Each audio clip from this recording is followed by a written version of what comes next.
아침 일찍 걸려온 전화는 아들 민수의 목소리였다. 늘 바쁘게 출근하는 녀석인데 오늘은 유난히 다급해 보였다. 엄마, 정말 미안한데 오늘 지호 좀 봐줄 수 있을까? 회사에서 갑자기 중요한 회의가 잡혔는데 언제 끝날지 몰라. 지호 혼자 두고 가려니 마음이 놓이지가 않네. 오늘만 부탁할게. 아니, 내 며느리는 어디 갔니? 지호는 엄마가 봐야지. 지연이도 오늘 사업 관련 중요한 미팅이 있다고 일찍 나갔어. 요즘 계속 바쁘다 보니 도저히 시간이 안 나.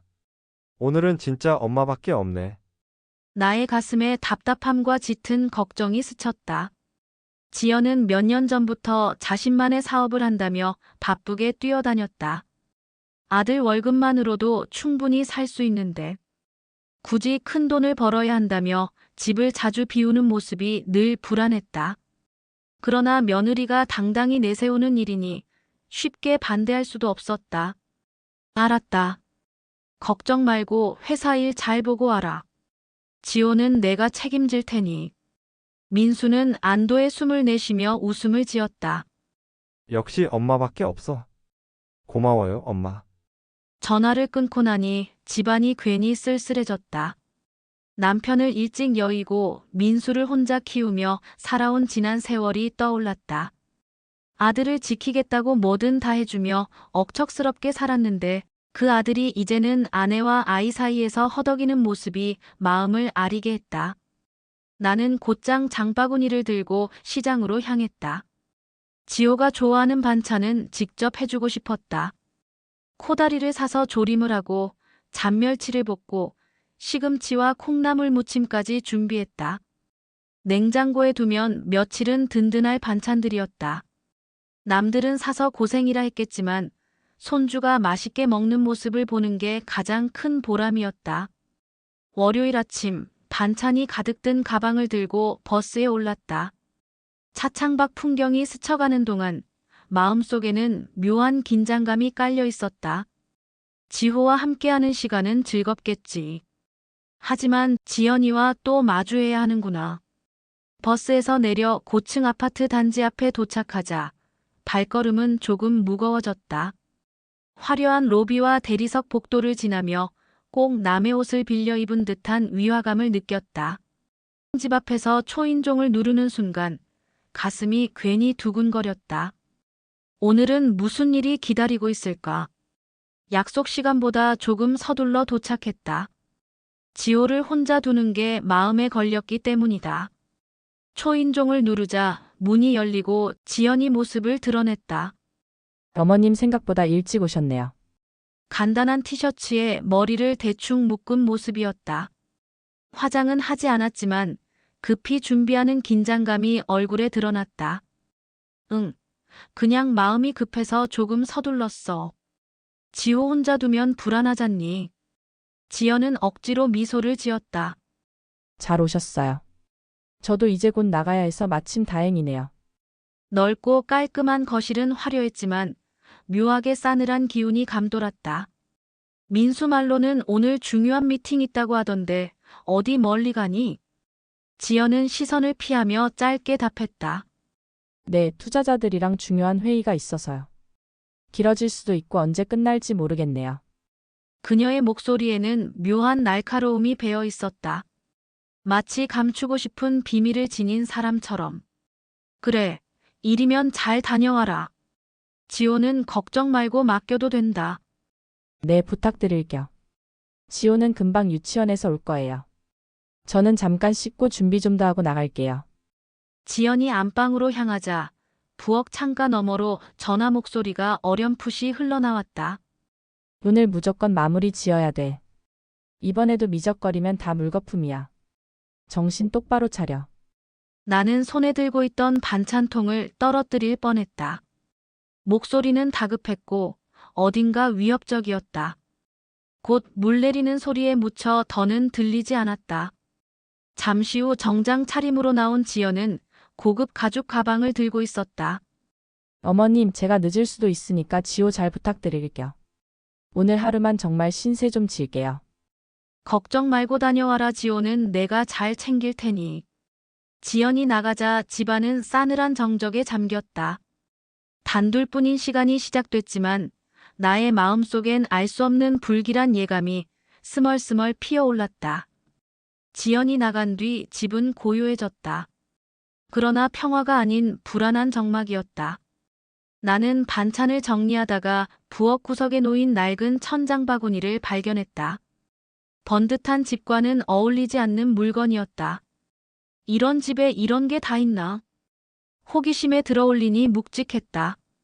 끈을 풀자 다발로 묶인 현금이 가득 들어 있었다. 빳빳한 5만 원권이 수십 다발. 손끝이 떨렸다.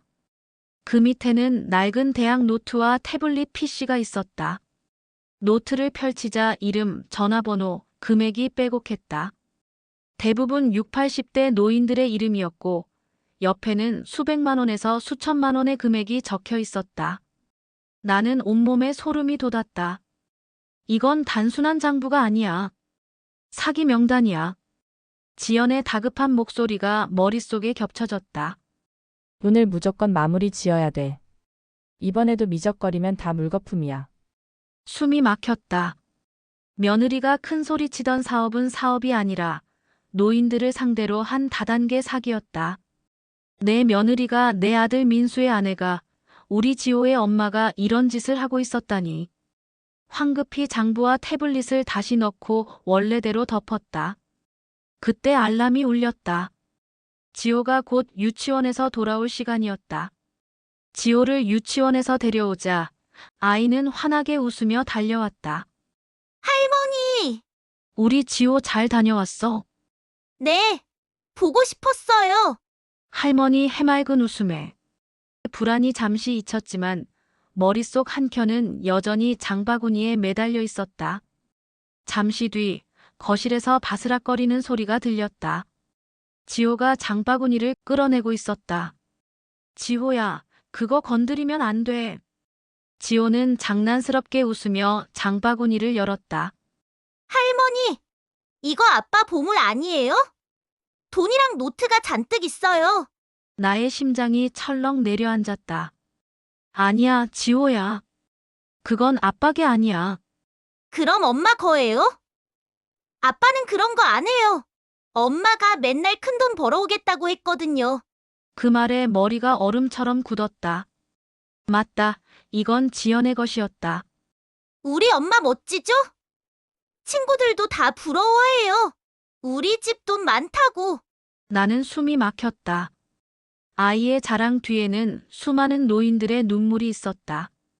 안 돼, 내 아들과 손주를 지키려면 이제 내가 해야 할 일은 하나뿐이야. 순자는 장바구니를 빼앗아 덮으며 지호의 어깨를 붙잡았다. 지호야, 이건 엄마 보물이 아니야. 그리고 우리 둘만 아는 비밀로 하자, 알았지? 왜요? 엄마 화내요? 그래. 엄마가 알면 화내실 거야. 그러니까 아무한테도 말하지 말고 꼭 할머니만 믿어. 지호는 장난스럽게 웃으며 고개를 끄덕였다. 응, 할머니랑 나만 아는 비밀. 나는 아이를 끌어안으며 속으로 결심을 굳혔다. 이제 더 이상 모른 척 할 수 없다. 지연을 맞고 경찰에 알릴 수밖에 없다. 지호가 방에서 블록을 쌓으며 노는 동안 나는 홀로 부엌 의자에 앉아 있었다. 손바닥에는 여전히 장바구니에 묵직한 감촉이 남아 있었고 머릿속에서는 신고해야 한다는 목소리와 가만히 덮어두자는 목소리가 싸우고 있었다. 만약 경찰에 알리면 지연이는 바로 잡혀갈 거야.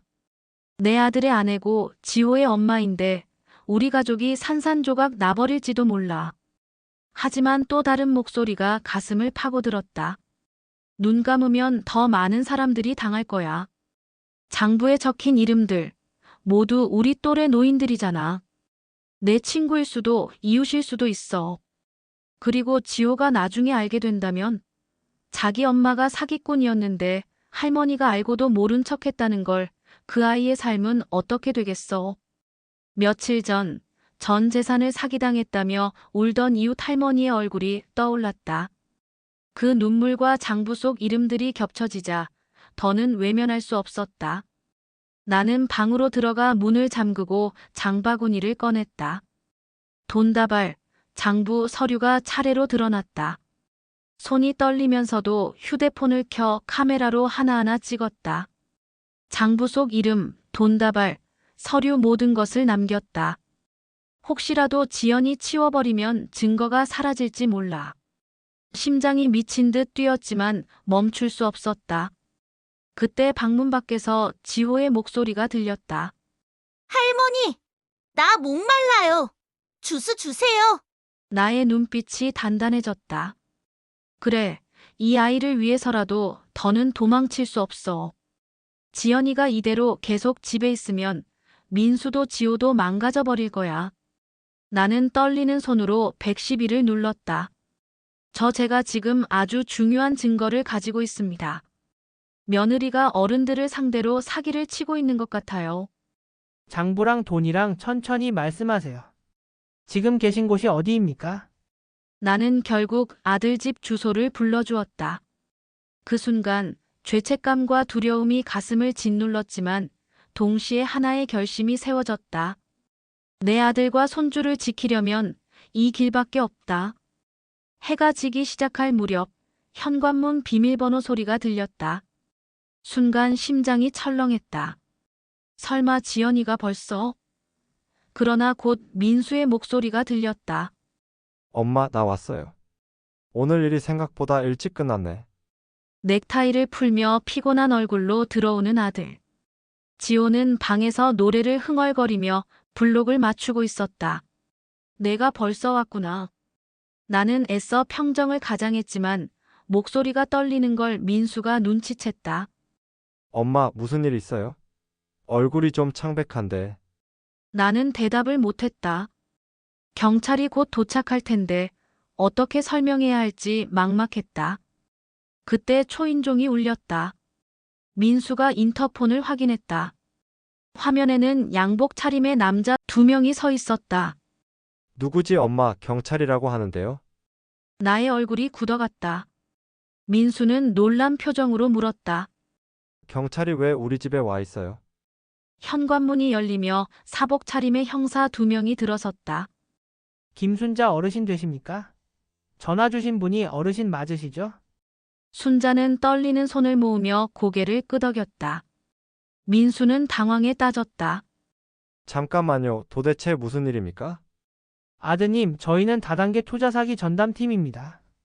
어머님께서 중요한 증거를 확보하셨다고 하셔서 확인차 왔습니다. 민수의 얼굴이 굳어졌다.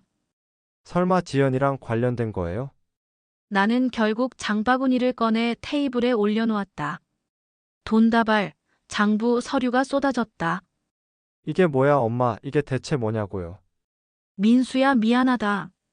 내 아내, 지연이가 이런 걸 하고 있었어. 나는 오늘 지호가 우연히 꺼내는 걸 보고 알게 됐다. 아니야, 그럴 리 없어. 형사들은 사진을 찍고 장부를 확인했다. 전형적인 다단계 투자 사기의 장부입니다. 피해자들이 수십 명은 넘어 보이네요. 어머님, 큰일 하셨습니다. 그때 지호가 고개를 내밀었다. 할머니, 아빠, 왜 그래요? 경찰 아저씨들은 왜 와 있어요? 민수는 목소리를 떨며 말했다. 지호야, 안으로 들어가.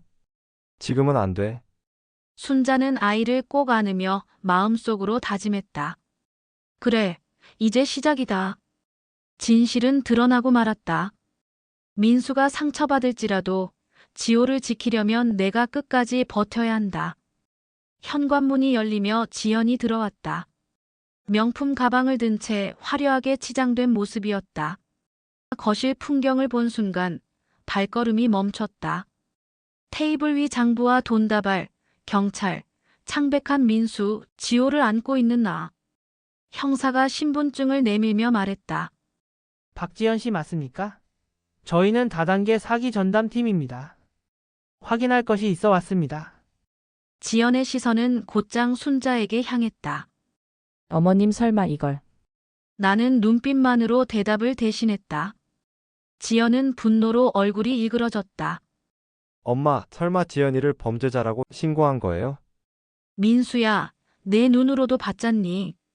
이 장부의 이름과 번호, 돈이 얼마나 적혀 있는지.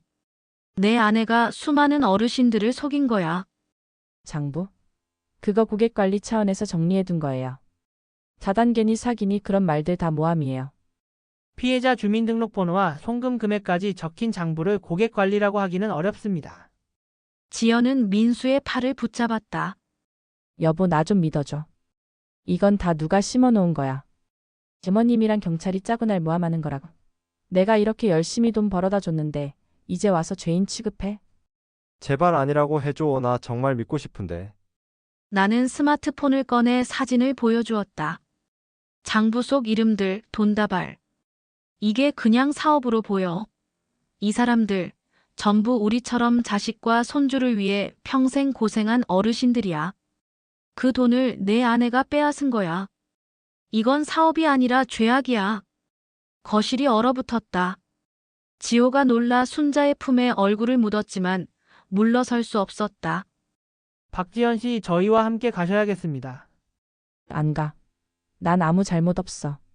다 조작이야. 민수는 지연의 팔을 붙잡았다. 지연아, 제발 이제 그만해. 지호 앞에서. 더는 거짓말하지 마. 민수, 당신도 날 버리는 거야? 다들 나만 미친 사람 취급하는구나. 팽팽한 공기 속에서 순자의 마음은 단단히 굳어 있었다. 진실은 반드시 드러나야 했다. 형사들의 손길이 다가오자 지연은 포위된 짐승처럼 두리번거렸다. 나 못 가요. 난 피해자야. 지금까지 확보한 증거만으로도 구속영장 청구는 충분합니다. 저항하지 마시고 동행해 주시죠. 그때 지호가 나의 품에서 물었다. 할머니, 엄마 왜 경찰 아저씨랑 가요? 엄마 나쁜 짓 한 거예요? 지연은 아이 쪽으로 손을 뻗었다. 아니야, 지호야, 엄마 잘못 없어. 금방 돌아올 거야. 울지 마. 그러나 지호의 눈엔 이미 눈물이 가득했다. 민수가 떨리는 손으로 아이를 끌어안았다. 지호야, 괜찮아? 아빠가 있으니까 걱정하지 마. 할머니도 있잖아. 지연은 마지막으로 외쳤다. 민수, 당신은 나 믿어야지. 우리가 얼마나 잘 살았는데 이게 다 어머니 때문이야. 지연아, 내가 자랑하던 그 돈은 누군가의 피눈물이야. 그게 내가 남길 유산이라고 생각했니? 지연은 더는 대답하지 못했다. 형사들에게 붙잡혀 현관 밖으로 끌려나가며 소리쳤다. 이 집 다 무너질 거야. 나 없이 당신들 뭐 하나 해보라고. 현관문이 쾅 닫히자 거실엔 정적이 흘렀다. 지호는 아빠 품에서 울었고 민수는 고개를 들지 못했다. 엄마, 이게 정말 사실이에요. 지연이가 그렇게까지 나쁜 일을 했다는 게. 민수야, 내 눈으로도 봤잖니. 장부에 적힌 이름들, 돈다발 변명할 수 없는 진실이야. 민수는 머리를 감싸쥐고 주저앉았다. 하필 왜 우리 가족이 이런 꼴이 된 거예요? 나는 담담히 말했다. 민수야, 흔들리지 말자. 이제라도 끊어내야 해. 그래야 너도 지호도 지킬 수 있어. 할머니, 엄마 나쁜 사람이에요? 지호야, 엄마는 잘못된 길을 간 거야. 하지만 아빠랑 할머니가 널 지킬 거야. 그러니까 무서워하지 마. 그날 밤 식탁 위 반찬은 식어가고 TV는 꺼져 있었다. 숨소리만이 집안을 메웠다. 순자는 창밖 어둠을 바라보며 다짐했다. 이제 시작이구나. 더 큰 폭풍이 오겠지만 두렵지 않다. 내 아들과 손주를 지켜야 할 이유가 나를 떠받치고 있으니까. 며칠이 흘렀다. 집안 공기는 여전히 무겁게 가라앉아 있었고 누구도 먼저 입을 열지 않았다. 민수는 회사에 다녀오면서도 늘 초췌한 얼굴이었고 지호는 유치원에서 돌아와도 예전처럼 해맑게 웃지 않았다. 나 또한 하루하루가 버거웠다. 그러던 어느 저녁 민수가 켜둔 TV 뉴스에서 갑자기 지연의 모습이 화면에 잡혔다. 속보입니다. 노인 상대 불법 다단계 사기 조직 검거, 핵심 인물 여성 포함. 모자이크 처리된 지연이 형사들에게 붙잡혀 수사차에 오르는 장면. 압수된 장부와 돈다발, 고가의 사무실 사진까지 화면 가득 나왔다. 엄마, 그의 목소리는 갈라졌다. 지호가 화면을 가리키며 천진하게 물었다. 저 사람 우리 엄마 맞지? 왜 TV에 나와? 나는 아이 어깨를 감싸며 애써 침착하게 말했다.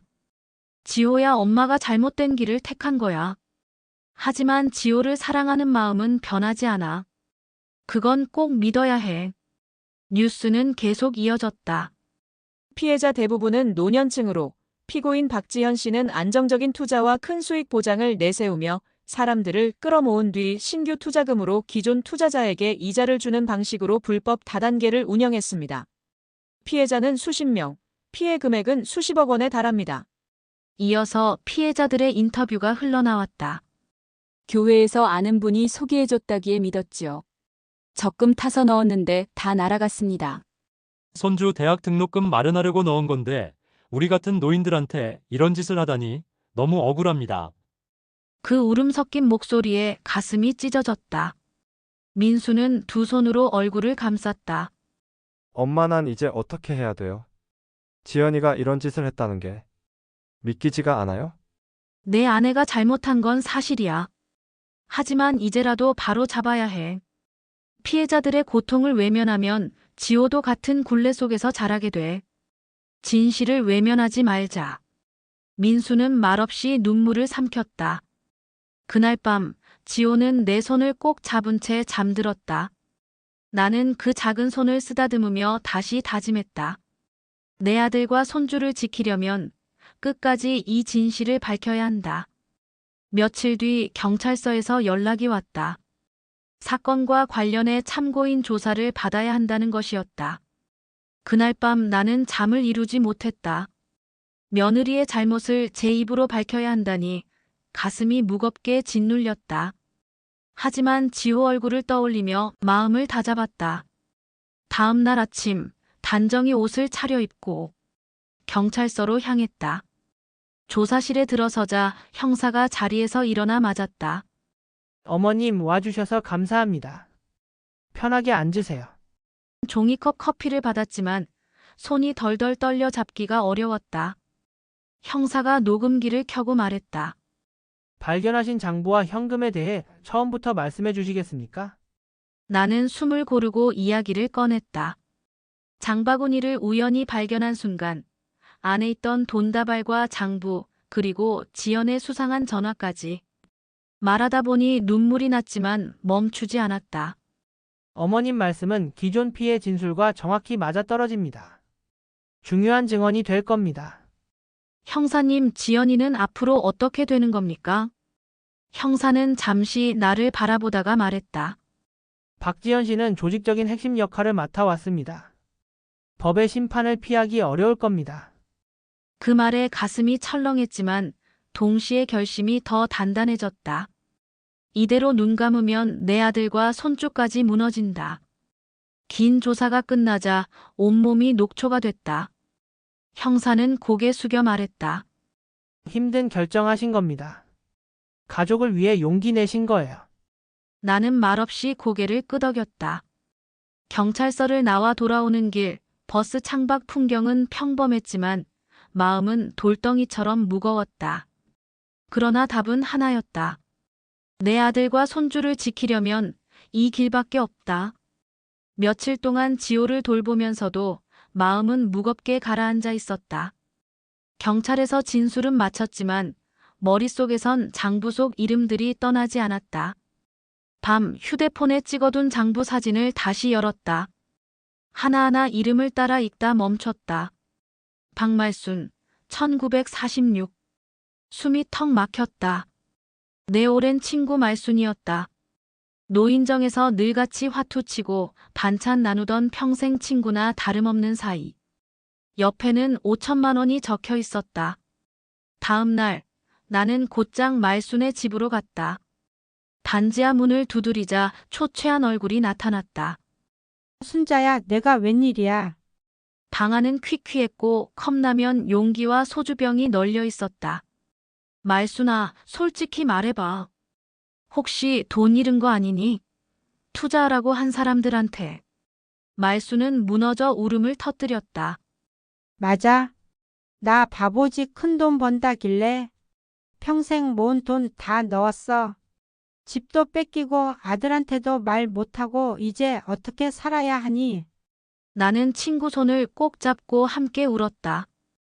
왜 나한테 말도 안 했어? 같이 막아보든가 했을 텐데. 부끄러워서 늙은 내가 당했다는 게 너무 창피해서. 그 말에 눈물이 멈추지 않았다. 장부 속 이름마다 말씀 같은 사연이 숨어 있었던 것이다. 집으로 돌아오는 길, 흐린 하늘을 보며 다짐했다. 이제는 더 이상 모른 척할 수 없다. 내 아들과 손주를 위해서라도 끝까지 진실을 드러내야 한다. 말순과의 만남 이후 나는 더는 예전으로 돌아갈 수 없었다. 매일같이 장부 사진 속 번호를 눌렀다. 첫 번째 전화는 욕설과 함께 끊겼다. 그러나 두 번째, 전주의 한 할머니가 흐느끼며 말했다. 맞아요. 나도 당했어요. 전 재산 다 날렸어요. 아무한테도 말 못했어요. 창피해서. 그 울음에 온몸이 떨렸다. 조금씩 내 이야기를 들어주는 사람들이 늘어났다. 나도 당했어. 평생 번 돈 다 날렸어. 나도 죽고 싶은 마음뿐이었어. 나는 그들에게 호소했다. 저 혼자 힘으로는 안 됩니다. 하지만 우리가 함께라면 달라집니다. 이번 주말에 서울역 근처 작은 회의실에서 만납시다. 얼굴 보고 얘기라도 나눠야 하지 않겠습니까? 그 주말 나는 민수와 지호를 이웃에 맡기고 회의실로 갔다.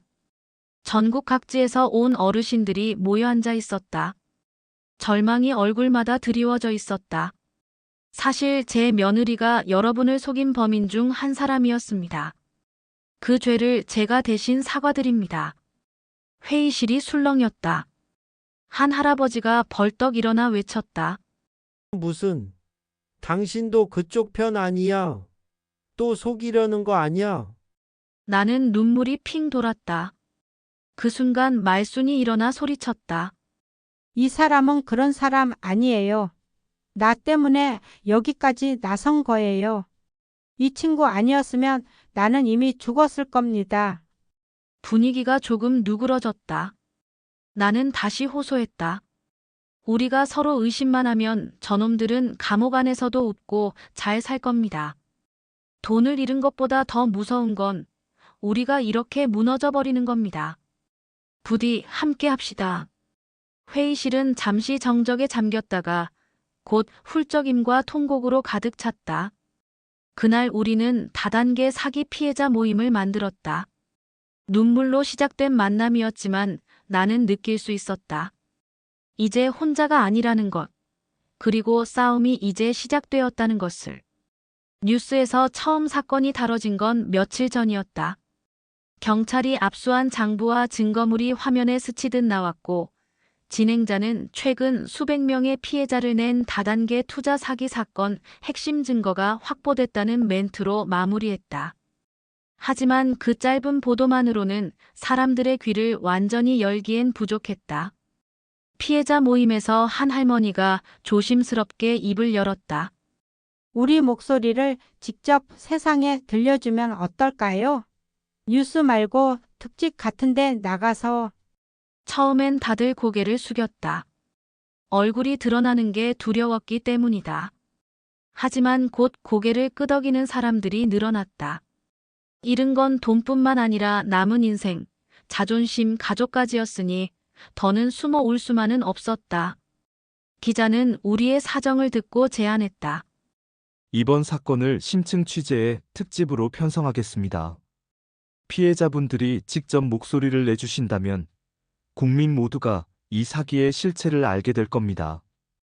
촬영날 스튜디오와 현장 촬영이 동시에 진행됐다. 카메라 앞에 앉아 심장이 뛰었지만 옆에서 말순이가 내 손을 꼭 잡아주었다. 저는 제 며느리가 벌인 다단계 사기의 진실을 세상에 알리기 위해 나왔습니다. 평생 친구였던 사람조차 이 일로 무너졌습니다. 저는 침묵할 수 없었습니다. 제 아들과 손주가 이 지옥에 끌려 들어가는 걸 막고 싶었습니다. 피해자들의 목소리도 이어졌다. 매달 수익을 보장한다기에 믿었죠. 알고 보니 다 가짜였어요. 평생 모은 돈이 한순간에 사라졌습니다. 제 잘못인 줄 알고 죽으려 했습니다. 그 울음과 고백이 전국으로 전해졌다.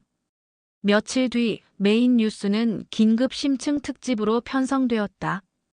피해자들의 얼굴과 장부 속 이름들이 화면에 나오자 시청자 게시판과 인터넷은 분노로 들끓었다. 이런 사기가 아직도 존재한다니 믿을 수 없다. 가해자들 끝까지 잡아야 한다. 그날 밤 내 휴대전화는 쉴 새 없이 울렸다. 고맙습니다. 용기 내주셔서. 저도 피해자인데 모임에 함께할 수 있을까요? 나는 깨달았다. 이제는 혼자만의 싸움이 아니었다. 수많은 피해자와 세상이 우리의 편이 되어주고 있었다. 끝까지 가야 한다. 내 아들과 손주를 지키려면 이 사슬을 반드시 끊어야 한다.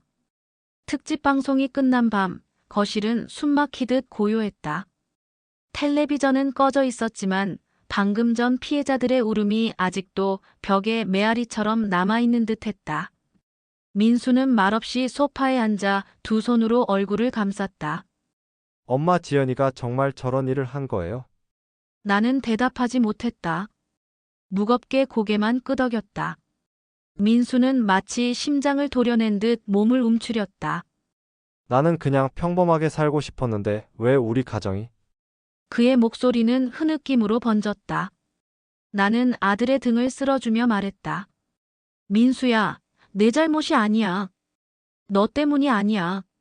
민수는 눈물에 젖은 얼굴로 고개를 떨궜다. 난 아무것도 몰랐어. 지연이가 큰 돈을 벌어다 주니까 잘 나가는 줄만 알았어.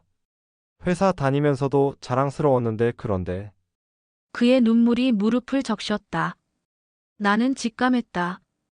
아들이 더 이상 남편의 자리에 설 수 없다는 것을. 이제 그는 아버지와 아들의 자리에서 서야 했다. 민수야, 내가 무너지면 지호는 누가 지키겠니? 그리고 너도 내 아들이잖아.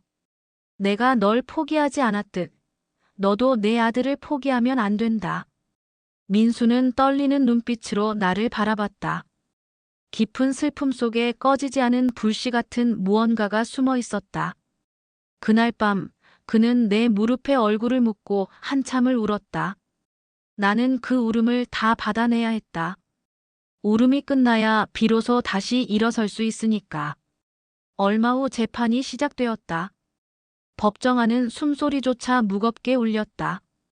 판사, 방청석의 피해자들, 그리고 피고인석의 지연. 차가운 수의복을 입은 지연은 눈빛만큼은 여전히 오만했다. 방청석에는 허리를 굽힌 할머니, 떨리는 손으로 손수건을 쥔 할아버지, 울음을 참고 있는 가족들이 앉아 있었다.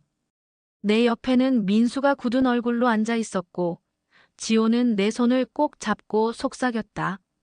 할머니, 아빠 울어요? 괜찮아, 지호야. 곧 다 끝날 거야. 재판이 시작됐다. 검찰은 지연이 어떻게 다단계 사기를 벌였는지, 피해 금액이 얼마인지, 증거가 얼마나 명확한지를 차례로 밝혔다. 피해자들이 탄식과 눈물을 흘릴 때마다 지연의 변호인은 억울하다고 항변했지만 공허하게 울렸다. 마침내 판사가 입을 열었다. 피고인 박지연은 수많은 서민과 노인들에게 허위 투자 수익을 약속하며 다단계 사기를 벌였습니다. 피해자는 수백 명, 피해 금액은 수십억 원에 달합니다. 이는 단순한 사업 실패가 아니라 철저히 계획된 범죄입니다. 법정은 숨죽인 듯 고요했다. 이에 본 법정은 피고인에게 징역 25년을 선고합니다. 방청석에서 울음과 박수가 동시에 터져나왔다. 지연은 얼굴이 하얗게 질리더니 이를 악물고 나를 노려보았다. 이게 다 당신 때문이에요. 시어머니, 당신이 날 이렇게 만들었어. 그 비수 같은 시선을 받았지만 나는 고개를 숙이지 않았다. 대신 내 옆에 아들 손을 꼭 잡았다. 이제는 끝났다. 내 아들과 손주를 위해서라도 흔들려선 안 된다. 재판이 끝난 뒤 법원 밖은 북적였다. 피해자 가족들이 서로 부둥켜 안고 울었고 기자들이 카메라를 들이댔다. 우리는 조용히 그 사이를 빠져나왔다. 햇살이 따사롭게 내리쬐던 오후 민수가 길가에 서서 하늘을 바라봤다. 엄마, 나 이제 어떻게 살아야 할까요?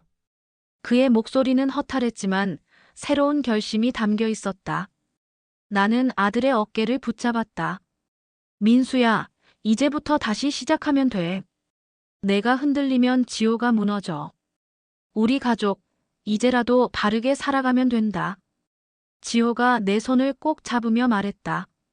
할머니, 이제 우리 집에 나쁜 일 안 생기는 거죠? 눈물이 맺혔지만 웃어주었다. 그래, 우리 지호는 이제 아빠랑 할머니가 지켜줄 거야. 며칠 뒤, 나는 시장에서 채소와 고등어를 사서 아들 집으로 갔다. 그날 저녁 민수가 직접 상을 차리며 말했다. 엄마, 앞으로 내가 요리도 배우고 집안일도 할 거예요. 지호 앞에서 부끄럽지 않은 아빠가 되고 싶습니다.